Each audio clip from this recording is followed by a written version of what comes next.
Hello guys, ito yung umaga ko. Pagbukas ko ng pinto, yan ang mabubungalan ko yung puno ng lime.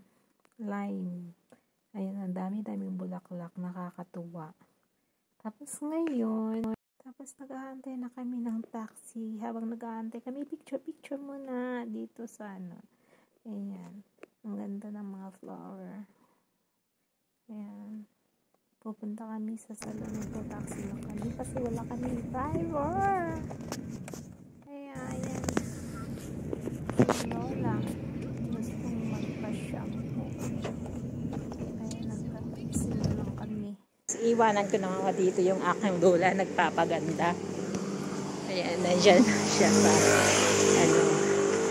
pupunta ako dun sa may mini palengke dito. Bibili ako ng kalabasa. Mga kalahating oras nagpapaganda si Lola, kaya iwan ko muna siya saglit. Wala kaming driver. Kaya hinatid ko siya dyan sa sa salon. Ayan, see you later. Takbo tayo guys para mahabol natin yung stoplight. Dumakbo ang stoplight. Hindi.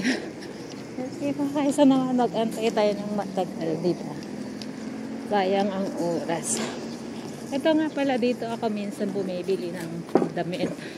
Mura lang, mga branded. Bananas. Ano yun? Ayan na mga damit. Banana Jeans and Corporation. Dito ako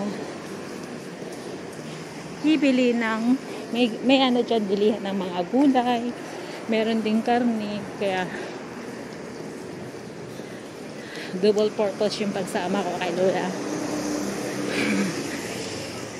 Ayaw niyang alam niyo ba, Lola ko, kasi may bisita ko mamayang gabi, so sabi niya mamaya daw siyang hapon magpa-shampoo. Tapos sabi ko ngayon na, kasi gusto niya mag-taxi lang siyang mag-isa. 93 years old, mag-taxing mag-isa, diba? Kaya sabi ko ngayon na wala siyang choice kundi ayun, pumayag.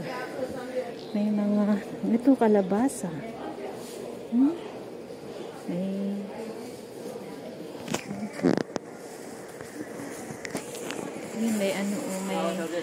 tapos yun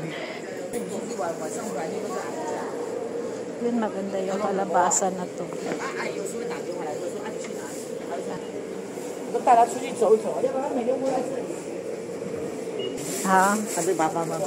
Oo. Guys, 270 na siya.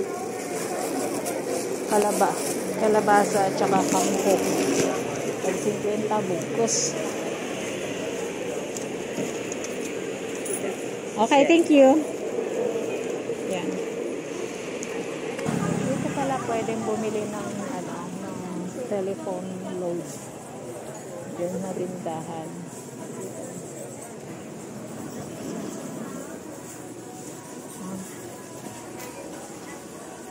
Kailang mahal ng dito kasi sa ibang palengke mas mura lang siya.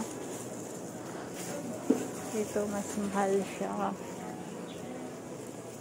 Ayan. Kasi konti lang kasi ang dito. Tsaka ayan. Tayo ng iba. Ayan. May mga Indonesian na tindahan dito. May nagtitinda sila ng load. Internet card. Ayan. Napabang hinanghang ko. Wala na yata. Uwi na tayo. Ayan. Napabang. Okay, kaya ipay just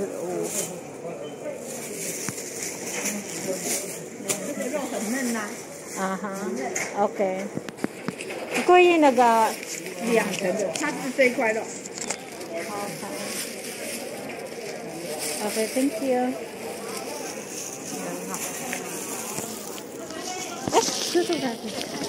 Sorry. Okay. Thank you.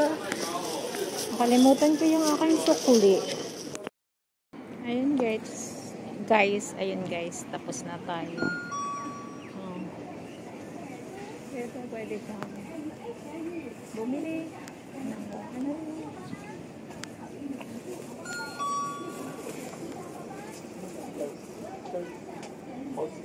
mga sale. Guys, tapos na tayo. Balikan na natin si Lola. Ganun lang ako kabilis. Mamalingki. Itong straight na to, papuntang Shinkong Michikoshi. Diyan lang pala ako nagpapatherapy. Yung lugar na yan. Eye balance.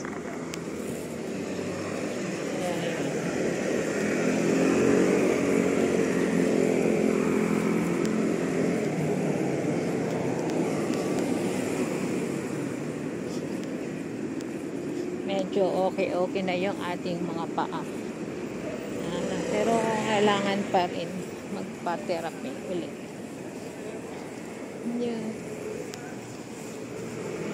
Balik na tayo kay Lola. Bago tayo iwanan. Hindi kasi may ugali si Lola na pagka naiinip, iiwanan ka yan. Sasakay ng taxi mag-isa yan. Ito maganda dito mag-coffee. Beach love. May mga cactus dito. Ang ganda. Ang ganda ng cactus nila. Bakit kaya yung sa amin hindi maganda? Ayan. So, yun lang guys. Thank you sa time, sa panunood. Pinapakita ko lang sa inyo kung ano yung ginagawa ko bilang caretaker ni Lola. Pwede siyang gumawa, pwede siyang lumayas mag-isa. Kaso natatakot ako baka biglang bumagsak tapos ako'y nandun sa bahay. Paano na lang, diba? Ano pa yung ano niya, yung isip niya, kahit sa yung 93 years old na siya, na ano yung isip niya, maano pa rin. Kaya ayan. Ayan. Akyat na tayo ng hagdanan.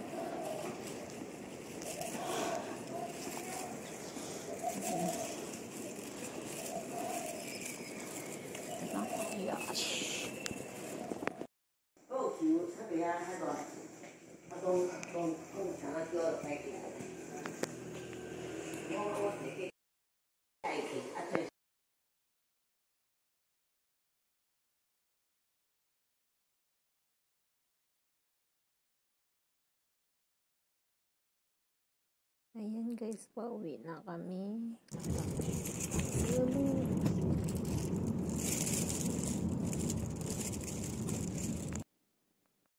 Ayan guys, mag-prepare na ako ng pagkain ni Lola.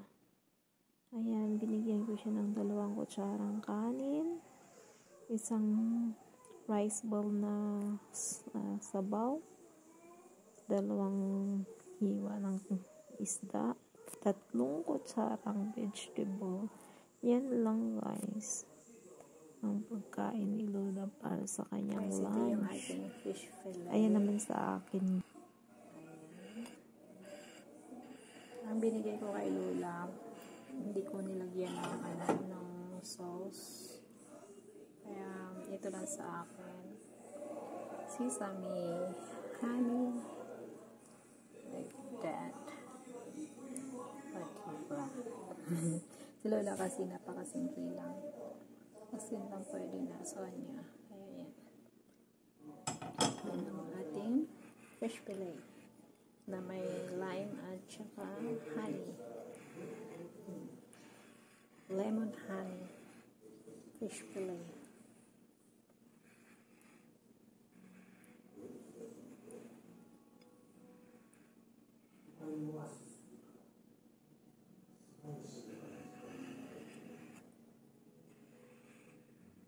Yan, may sesame pa.